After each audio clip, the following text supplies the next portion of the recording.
Good evening, everybody. Good evening, everybody. We are really sorry for the delay and for the confusion, but thank you so much for joining us today. I would like to welcome all of you on behalf of XAC or to our blog writing workshop. As most of you know, we will soon be having a blog writing competition, but writing blogs can be a little tricky since most of us have never done it before. But fear not, that's why we are here today. I'm sure everybody knows about our speaker this evening, and we are truly grateful that they could join us today. So without taking up any more time, I'll call upon Manisha to introduce our speaker for this evening. Manisha, all yours. Thank you, Devina. Good evening, respected teachers and all my dear friends. I'm Manisha Chaudhary, and I'll be introducing our speaker for this evening. Professor Kyle Myers has done his bachelor's in chemistry from St. Xavier's College, Mumbai, and MSc in analytical chemistry from Sophia College. Soon he will be starting his MA in education science from University College London.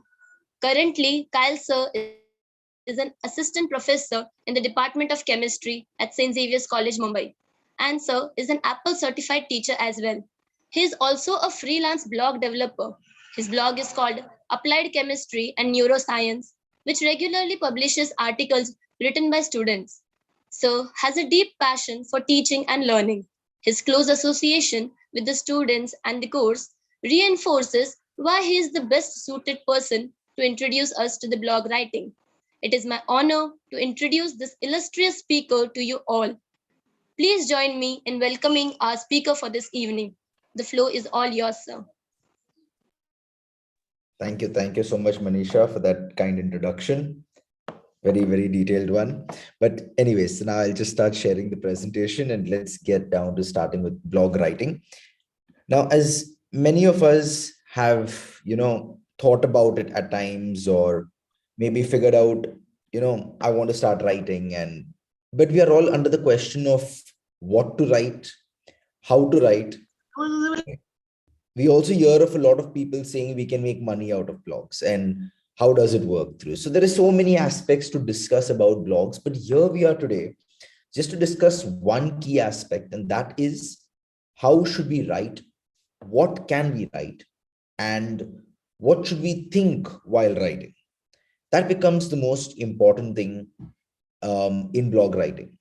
When I want you to think of blog writing, I want you to think of it in, like picking up a newspaper and reading, exactly as something as simple as that. You've got to create like your school-based, report writing with a good title, with a good facts put in, maybe a story, maybe a briefing, a summary, a synopsis of some things, or maybe just an interview with some people that you feel now should reach out to the world in an article to be read. So therefore, we are here to understand in blog writing, what is a blog post? What is it? What is the idea? How can we make it good? Because remember one thing, the most craziest thing that happens is we do not know the kind of audience we want to reach. And therefore, we write wrong articles or maybe differently genred articles, and we don't get a singular group of people or readers. Or sometimes if we keep it too niche, then we miss out on a larger audience. So you need to decide whether you want a large audience, you want a small audience, how to reach your audience, how are you going to market your article, and a few more important nitty-gritties that are important while you are writing this entire blog down. So first, let's get into the first question of what is a blog post and what are some of the types that you could choose to write as a part of blog writing. So what we need to understand is there are many people over the world who write blogs, maybe about a certain camera, a certain technology, a certain software, because we want people to read about it, learn how to use it.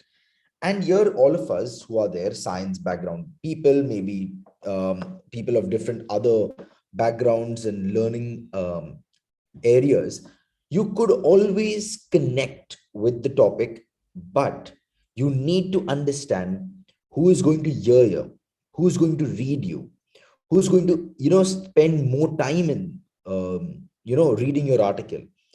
It's like how on YouTube we have the fact that, there are hours and minutes, watch hours and watch minutes. Or more commonly, we also can say the number of views. Blogs also have number of views, but more than it, it's average time read that we need to focus on. And therefore, when you plan any of these blogs, your important thing in your mind should be, how long am I going to keep my reader engaged? You will take, for example, if you are reading a book, let's say if you are reading The Alchemist, if you're reading Harry Potter, you're reading a Sherlock story, you get so engrossed into some areas of these stories that you want to complete it. You spend that time. And that's exactly the thing that matters in a blog. What engages your audience? And therefore, you can choose among the following 6 kinds of blogs. However, the 6th one, I would recommend only and only if you have a background in maybe Photoshop or, really good in editing and softwares. And 5th one, I would certainly, restrict from the usage as students because of its own problems, which I will discuss now as we go through them. So first, let's start with the how to post. We very commonly come across these blogs, like, let's say, if one of you need to tell your parents how to send an email, or how to set up a phone, or how to probably log into the Gmail app. Now, you maybe not be able to communicate with them directly. So what do? You just go to Google and you'll just type out how to do this task. That task, you will feed it in. So those kind of posts is what we call as the how to post. The meaning is that how to do that task, how to log in, how to use Facebook, how to use Instagram, how to social. We are questioning that. So this concept of how to blogs became an entire category when Google gave a referencing that people search by actually typing the word how to. And then the decision came that this was called as a how to post. So people also nowadays, when they come out with articles, they often start it like this, how to use the new printer. Okay, so that's the kind of thing. But as a science person, I would always ask, what kind of an article could I write in an how to post? So I would suggest, how to consume a drug, how to use a machine. Maybe some science people will definitely tell me, sir, we use spectrophotometers, we are using, viscometers, thermometers. Some of you all who are first years here, you all will come across these instruments. So how to use it, type instrument. So basically, you may be very well advanced in some software, some technology, some instrument relative to chemistry or not chemistry, anything. You can write down articles like that, how to use this. And the company will be more glad because they get publicity for you are writing an article about them and their product. That's how it wins. List based. How many times have we gone across YouTube or Google to search for a list of maybe the countries, the list of the states, the list of cities? So the list-based articles are those which even Wikipedia gives us a lot of it. The list of the winners at the Oscars, the list of the winners at the Nobel Prize, all these things, the list, we want the list. So the list-based. What can you do in a list-based post is basically you could list out the certain kinds or areas of drugs that are necessary, not necessary for COVID. You could do list comparison studies and then probably give a more detailed analogy of why is it recommended, why are these classes not recommended. So you write a brief paragraph at the end, but by using lists as an approach to compare and analyze your idea. The third is, what is post? What is the meaning of? What is the meaning of using here? We're questioning. So let's take, for example, I'm studying the differences between certain areas of the brain, and I'll write, what is the difference between cerebrum and cerebellum? Okay, we have very commonly heard of this website which had launched around 5 years ago, the differences between website. Very, very classic example of, everything that they did was all differences between. So that's something that just strikes our mind, like the difference between. So like that, you have to come up with maybe your what is factor. You want to study certain things and you want to study certain areas and you want to reach your audience with that kind of a mindset. So like, let's say, many people on YouTube nowadays come out with what is the best phone, what is the best difference between maybe the iPhone 13 and iPhone 12. People will be comparing all these things. So instead of just making videos, you are sitting to put down an article that's going to be suitable for your readers. So that's what we call as the what is post. Okay, we after that have the pillar page post. The pillar page post are those which stand out, one of the tall reading posts, which become the highlight. They premiere out on your websites, and they can be anything. They can be one of the craziest things that want readers to come and read. And I remember one of the craziest articles launched last year was around 31st of October. And I remember that date very well because concerning with Halloween, the article that we published was the dark forces in the human mind. And so many people wanted to come and read. And it was just the moment of being a Halloween day and an article coming like that. So you have to have some articles very specific to the day. Sometimes you need an article to be, you're thinking of an idea and you want to publish an article relevant to a certain occasion, a certain moment. So like, I know one article is coming on 6th November, the birthday of Marie Curie, and it was an article about the works in chemistry by Marie Curie. So that's coming up in November this year. So like that, we have planned certain articles to launch on certain days. So you can come up with probably some article relevant to a day and plan it out that, okay, this is an article relevant to some scientist. Maybe you're doing a study comparing the work of Schrodinger and the past scientists in quantum. How was it different? So we could actually publish article on certain important days relevant to them. So these are called as pillar page posts, which go on relevance of the event, occasion, or being important to the situation around. Now, my website particularly goes with chemistry and neuroscience. Obviously, I need to look up for things on chemistry or neuroscience and then decide to publish certain facts. We can publish what is, we can publish list-based, we can publish how to, but also sometimes it wins our audience to have some titling that's even innovative. So I recently came across one article that came to me on toxic relationship with a love bite. Okay.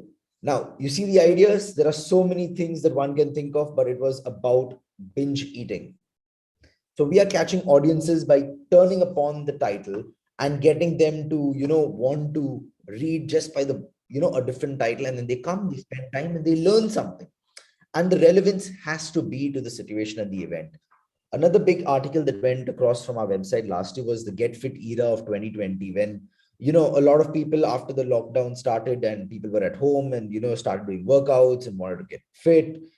So the reversal thing is that everybody was publishing articles on how to get fit, but we were talking about through one of the articles was spoken of what can happen after you stop this, when you go back to work maybe, and if you things stop, how your body will reverse.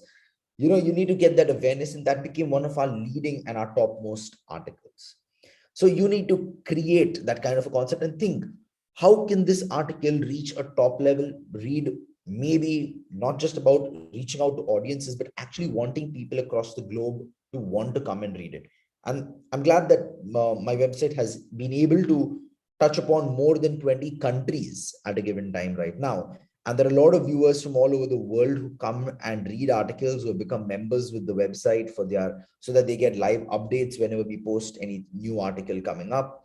So I'm glad that we can actually get them to be reaching out there. And if we get to publish articles from you guys, we can hope to reach a global level with your article as well. Now, why did I say fifth one? I don't encourage a lot of students to do it. It's called as the newsjacking. It's sort of like hijacking. You read an article and you are critiquing it. We don't want to reach a stage of controversies right now. We are still in budding writer stage. So I meant very carefully encourage students only after a certain level or a certain, understanding, when they have reached a certain level of research or maturity in that field, to think about writing newsjacking type. It's something like, how media guys work. They are writing articles to, contradict how some actors behaving, or, things like that. So obviously these bigger news guys have lawyers and things like that to maintain that balance. But here we are still in a budding writer stage. And I want you to be careful about it, that you should not have controversies in your name at the very start of your careers and things like that. And hence, I generally encourage undergraduates not to engage in any kind of writing that is, sort of hijacking someone else's research, someone else's ideas. Critique, yes, maybe critique in a comparative way, not a direct way that say, oh, this article is completely rubbish. I cannot afford to use such words or a language in the paper, in the article. So you need to keep that fine balance when you are thinking. And infographic is just about creativity, art, and designing. So if you can think of writing an article by using such infographics, people will be wanting to click and, use those infographics. So only if you're really, really good at infographics, I would suggest to go ahead and plan that out. Anyways, again, as I said, what makes a good blog post? The two important aspects that I want you to think. Why should someone keep reading this entire blog post? What makes our audience come back for more? So for me, it's like, since I'm hosting the website, I have to look at question number 2. What makes my audience come back for more? So I need to choose those articles that are absolutely relevant and can actually tell my audience that, okay, you can come back because this is what I am producing to you. But it's the writer's duty, it's your duty to think of how to keep your audience engaged to your article. As I just told you, that you need to hold your readers to spend that time to read it to the very end. And that makes a major difference. So you got to think about that. So it's not about just having good content, but also reaching out in an educational way. And one of the key points in my website is that I don't want science to be just formal. It has to reach its informality, because we don't want only science people to read science things. There are so many people of other academic backgrounds over the world who also must come, read, understand, and make use of it in their lives. So that is the key relevance of this website, which I am using. You can think of your ideas, you can come up with your things, but keep in mind always that good blogs in sciences particularly only hit your larger audiences when you can make it relevant to a larger number of people and not restrict it. It's not about writing a research paper that is going to be published at a science conference or something. This is about an informal approach to a formal concept. That's the challenge in writing a blog. You need to think about few of these points when you're writing them. How to write it, again, repeats the same thing. You should understand your audience. Come up with a theme or an idea. Blog domain, you don't need to look at. It's mostly people who are hosting the website need to look at blog domains. So for now, your idea is point number 1. Think of the audience you want to reach out to. Come up with a theme that you want to address, what kind of an area you want to cover, and probably then go niche into your article. Work on a title, brief. Innovation brings in more audiences is something I'm going to say that. A very good introduction, because people spend not more than 30 seconds to get a good grasp. If they feel it interesting, they go ahead. They don't, you don't. It's like simple. You go to a bookstore, you go to Crossword, you pick a book, you read the summary at the back. You like it, you pick. You don't like it, you keep the book back, you're off. It generally is on the basis of what you choose by those briefings. And therefore, there is no summary here. There is introduction here. You don't need to put the word introduction, but just that first paragraph. Can you make it win from there? That's the challenge. Organize your content. It should not be haywire where the audience, the reader is confused by reading. The reader should get a clarity when they are reading it. And that makes it most important. And above all, point number 7, you cannot expect an article in a blog to be published when it's already available on the internet in other blogs or other articles. Hence, this is not something like, a school project where you would just go to Wikipedia, copy, paste, make a project and submit it to your teachers. You have to find facts. You have to reframe them. You have to put in your approach to them. You have to make your ideas more dynamic. And then that is where you are actually going to reach your blogs to a larger audience. You can use books, use newspaper articles, use research papers, use journals, compare, analyze, critique, as I said, in a comparative way, and then maybe go ahead and plan out on how do you want to publish your work. So that's how it works, and that's what you should be using. Mostly, I would always suggest use a lot of research papers, review papers, journal reports, conference discussions. You'll go to Coursera, you'll go to LinkedIn Learning, you'll have learned stuff there. Use some of that work from there and cite it well. That's most important. Citations are very, very important here. If you're not referring to the right person, you're not referring to the right source of your information, it can create problems, because these are web reads. Web reads are oftenly checked like this. It's not about just a school report that you're giving to teacher in her hand or his hand, and then they're going to take it and utilize it, or maybe just keep it in the cupboard and give you some grades. No, this is actual facts that are remaining on the website. They're going to stay there forever. You need to keep care that it's not going to be backtracked for plagiarism. And that is something that I've taken most care of, most of the articles that have gone on to the blog site. And which is why I credit a lot of fact to the idea that finally the website actually got its Google AdSense's permit and Google verification, and finally featured on Google, and eventually got the global market within 6 months, when most blogs take a year or more. We managed to get it done in 6 months with 20 amazing articles. And some of them I've put it up here. In fact, one of the crazy ones which went up at its time was mathematical biology. An approach joining maths and biology was something that a lot of readers wanted to come for. Get Fit Era is there on the screen, as you can see. Dark Forces of the Brain, education-based articles looking into the future. All these kind of articles have been relevant and have picked up a lot of audiences over the time. I will just do one thing is I will take you all a brief run through to the website. But before that, I will make you all understand what makes blog most relevant. And we call that the popularization of sciences. We want science to be popular. We want science to be more modern. We don't want people to think of science like, okay, it's boring. It's a school subject. It's going to be difficult. I cannot think. This is something that most people who choose not to take sciences oftenly want to run away from it, is because of this thought. And therefore, through blogs, we want to reach out to an audience in a more subtle way, in a more informal way. And that's what you need to think. As I already said, it's about converting formal approaches into an informal way, yet maintaining a certain sense of subtlety. So therefore, this is what you should take care of and start writing. But before that, go through websites, go through my website, go through other blog sites, see how people are writing blogs, start penning down your ideas, come up with your theme, and then I think you're good to go. So with that, you could see upon it. And what I will do is right now, I'll just share with you the screen of the website that is there, that we have for the blogs, where you could feature your article as well. I think even the XAC team will give you some further updates about the same. So we have this for science writers and a lot of students to write and come across with your ideas. Connect with us. You can write articles in neurosciences, chemistry, biological, food related. Okay, we are opening other areas of sciences as well. In fact, one of the, your team, XAC team members who's there has written an article even in perfumery, botanical science articles. Okay, so some of them who are here itself have already got some articles published.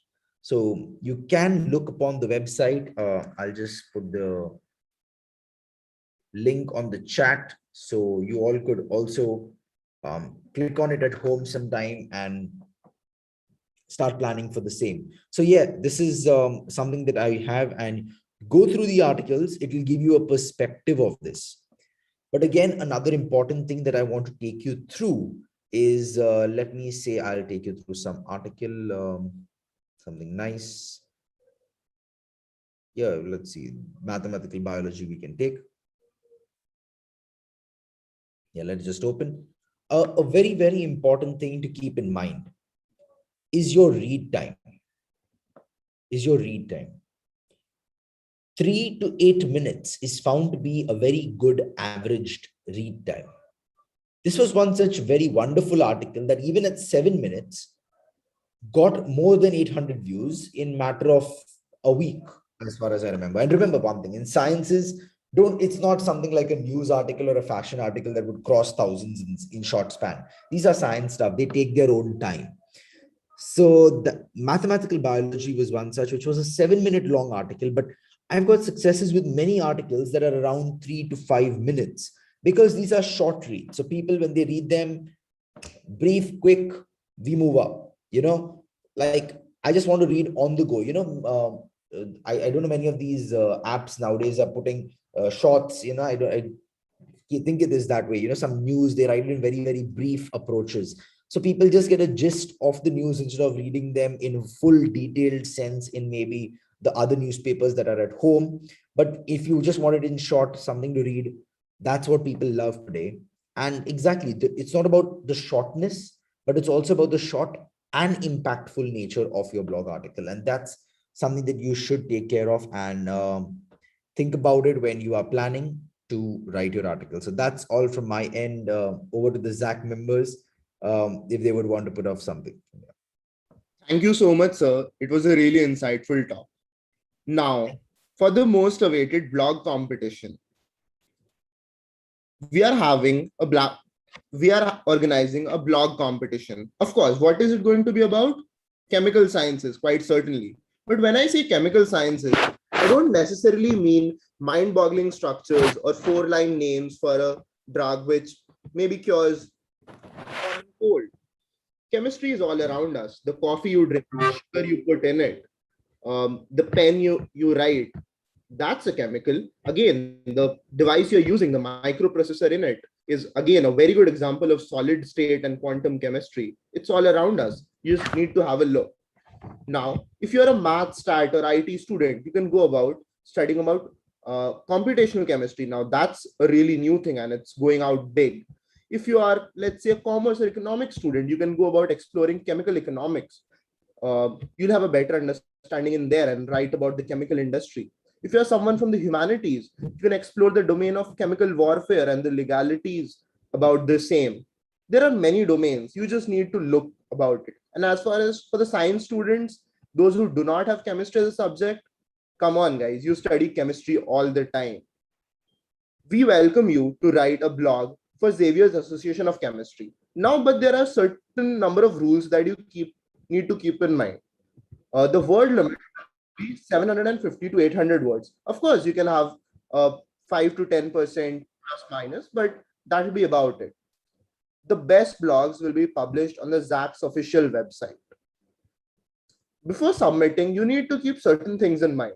All the entries should be typed in .doc or .docx format.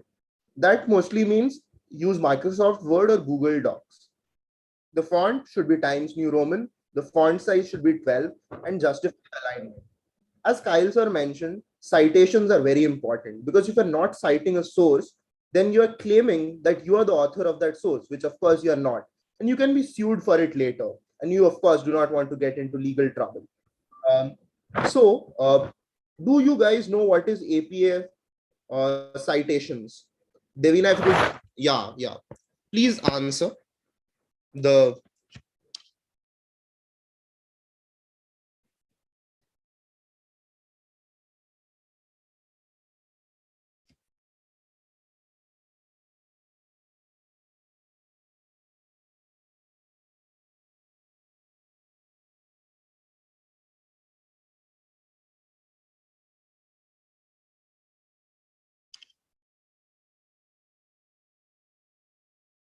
Okay, so as we can see, around 32% of the people do not know how to cite a source. So I'll just share screen and show you how it's done.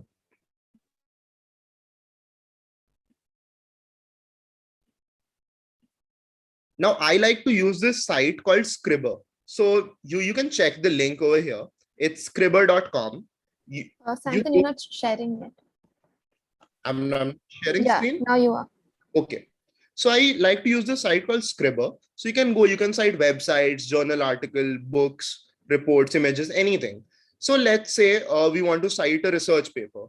Now I have this research paper. I have it on the American Chemical Society. It's on legal metallic framework. Now what you do is you simply copy paste the DOI over here. You just take it, you copy paste it, and it's a journal article. So you put it here and you search.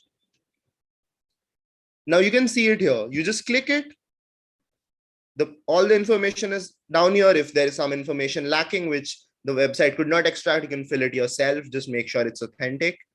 And after all this, you can just cite the source and click to copy.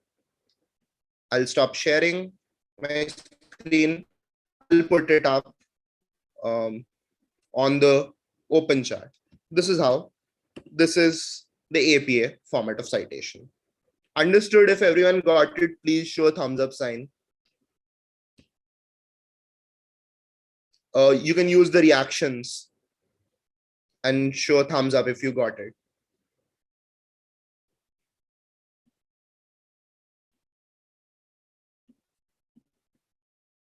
Okay. Again, with the citation, same thing goes with plagiarism. If you're citing sources and paraphrasing it, you will be in no trouble. Normally, there should be 0% plagiarism. The work should be originally yours. But then with the online medium, there might be some trouble. So we'd have a strict plagiarism policy and it should not exceed 5%. The blog you're publishing should be your original work and should not have been published anywhere else or should not have been submitted. Moving on. Now, where do you have to submit the blog? You have to mail the blog to elemental2021.zac@gmail.com, all in small.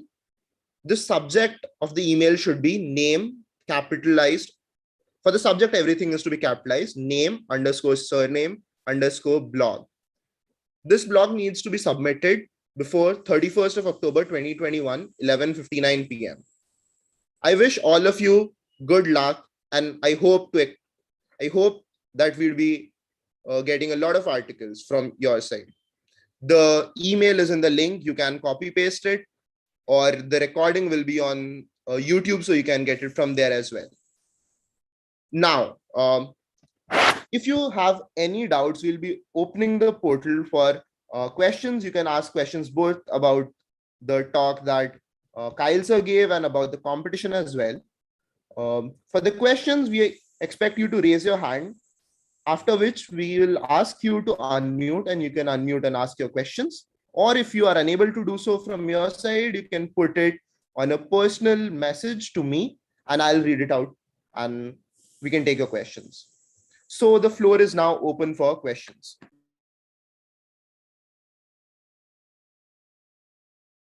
We'll wait for a couple seconds.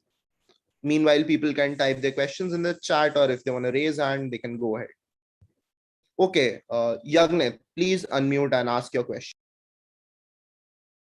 Yeah, Kyle sir, I personally have a question to you. And my question is, so what are the challenges that a blog writer is facing in current times because of, excessive info and lots of content are being present on the internet. So what are the issues that a blog writer is facing nowadays? One of the key things blog writers are facing nowadays is that people love to watch YouTube videos or listen to podcasts much more than sitting to read. It is not like the times with your parents or grandparents who would have books to read and they would love to read newspapers. I think at a time like that, blogs would have been the leading success of the world. But in current times, when people can find content more easily and without any much strain, YouTube gives it an ease to just watch videos and just learn content. So blogs can be a challenge to read, and that is why I said you don't get much views. You'll end up getting less than 1,000 views nowadays. It's not like the lakhs and crore of views that you would get on YouTube. It's always about less than 1,000. So that's one of the key challenges. Otherwise, things are good. Sir, we have a question in the chat box. The person wants to ask, what are the challenges that a non-science student faces when covering a science-related topic? Okay, so now that would vary depending on what you want to write and what is your background. Now, let's say if someone wants to write from a finance perspective or an economics perspective, you could always write about strategies that pharmaceutical companies are engaging in nowadays to enhance, their own income against the input of resources they are using in manufacturing products. And also there again, the matter of pure chemistry doesn't come in, and that wouldn't be a challenge. It would still keep you within your domain. Even if you're a humanities person and maybe you are studying about some facts in history, you may only come across terms in chemistry. You will not come across an entire very detailed mechanism or probably of synthesis or things like that. But probably you could go on the history and understand how certain development has happened in these areas. So one work which, as I take neuroscience here, a lot of people study on how neuroscience developed as a research, and people understand that brain had certain connections to our behavior.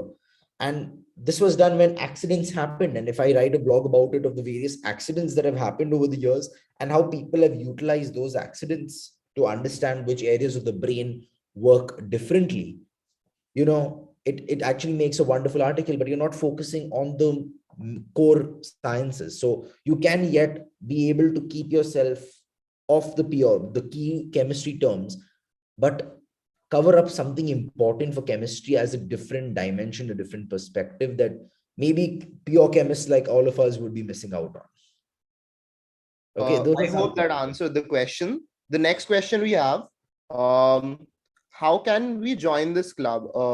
Faiza, if you're a Xavierite, you can just contact any one of us, or you can contact your teachers. They will get you in touch. If you are not a Xavierite, then you cannot join the association, but you can surely attend the sessions we have. We keep most of our sessions open for all students. Sir, she further asked, also, how can we correctly put so much information in an interesting way so that people don't lose interest? Because normally people leave halfway because of the excessive information. Now, this is a really good question, sir, if you could elaborate. Yes. So first of all, when you're putting information, understand that your topic has to be relevant to the time that people want to know about. Like, let's take, for example, people in the last year wanted to understand what was happening in the world with respect to COVID, or maybe about drug discovery or things like that. So you need to understand the relevance of times first. Once you've got that clear, your second point is you collecting enough information, but not putting all of it, but selectively putting it in a story format.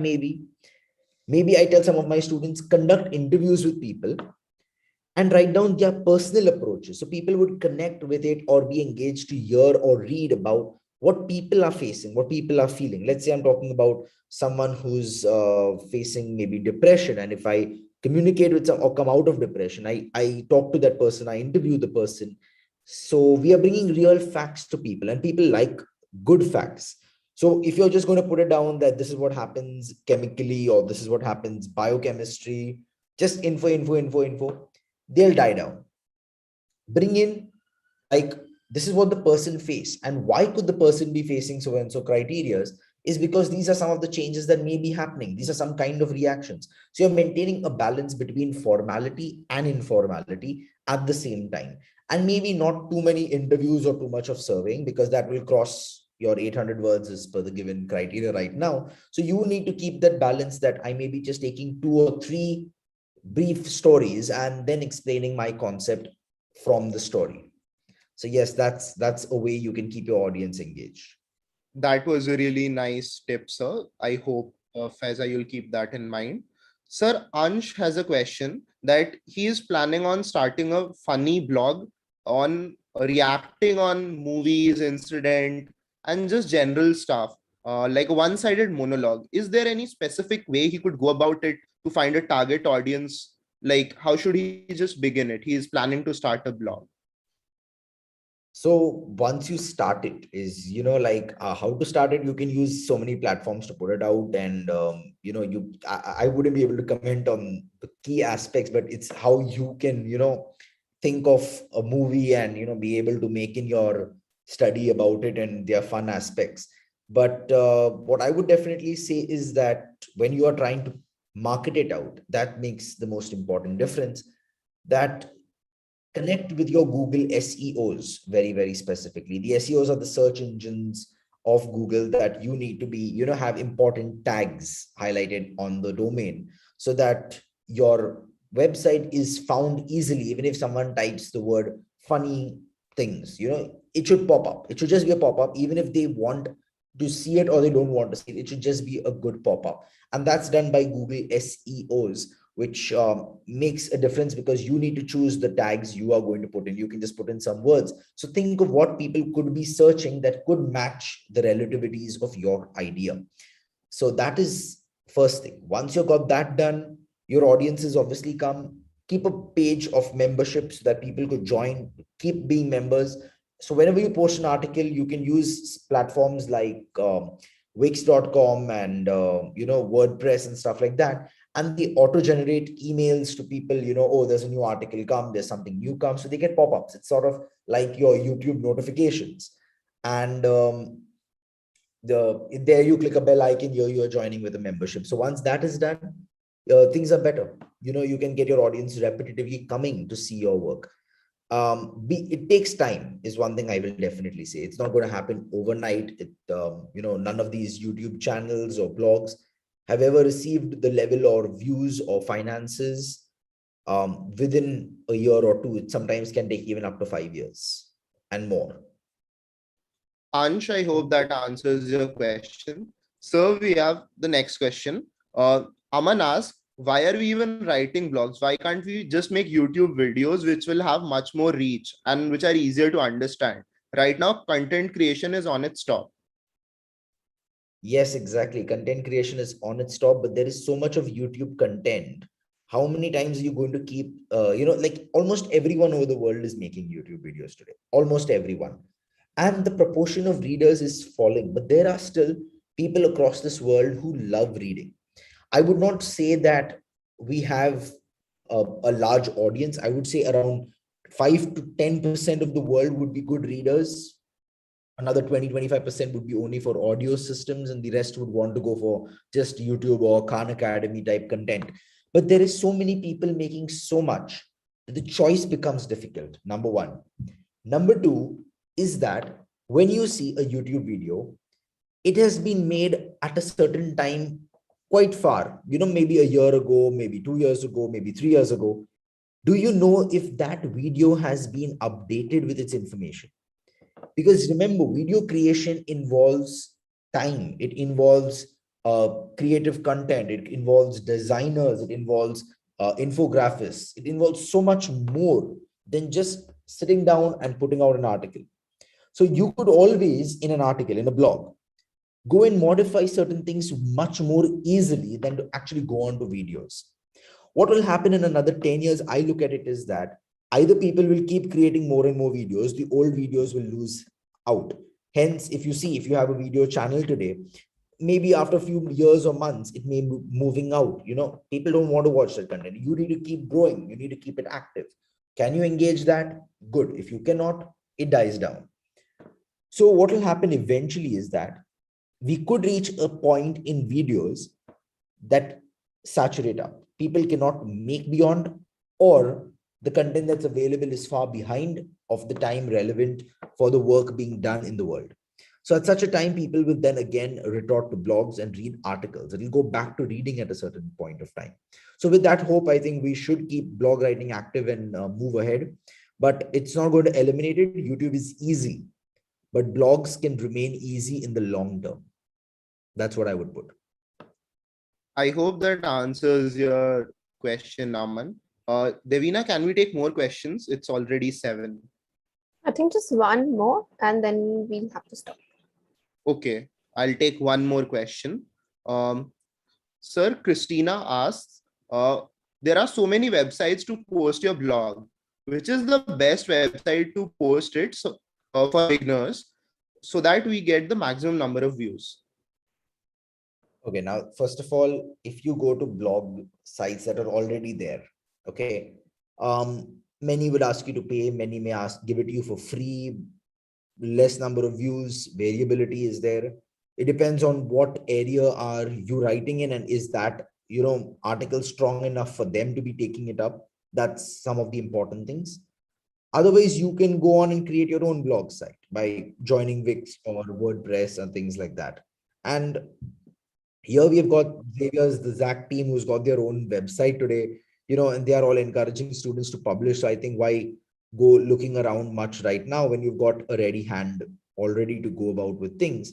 But yes, if you would still like to publish with other places, you're always free to do that, but it can be its own set of challenges, because they want to pick it up or not still depends on them. Do you tick mark their boxes? Do you tick mark their criteria? And if you're going for international, I think many parts of the world today, when you are looking at it internationally, blog writing, they want 0% plagiarism. So you need to be that clean. So that's something which is very, very difficult for a lot of our Indian students, as far as I see, because even we keep that buffer of 2% in blogs and 10% in research. But in the West world, no, it doesn't work like that. You need to have less than 5 to 2% in your research itself. So blogs is obviously 0. So if you are thinking of, wanting to go and publish on other websites out, you need an article powerful. You need an article impactful to society. And obviously your plagiarism has to be taken care of. Good citations. So don't just choose on who's getting more views.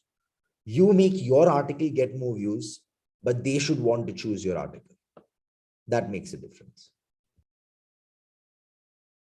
Sir, I had one personal question. Why do blogs need to have a low percentage of plagiarism as compared to research papers? Because research papers, you are eventually going to refer to 20 plus papers, and it's obviously going to happen that there may be some statement, some line that you have to use as it is.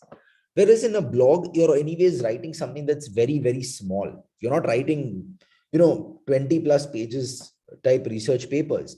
So it's so brief that you should at least maintain the authenticity of writing statements in your own way. It's about putting your understanding, So that's the reason why blogs have a far lesser percentage compared to research papers. Thank you, sir. I guess we'll end our Q&A session now. For any queries, I'm dropping our XAC mail, that is the elemental mail.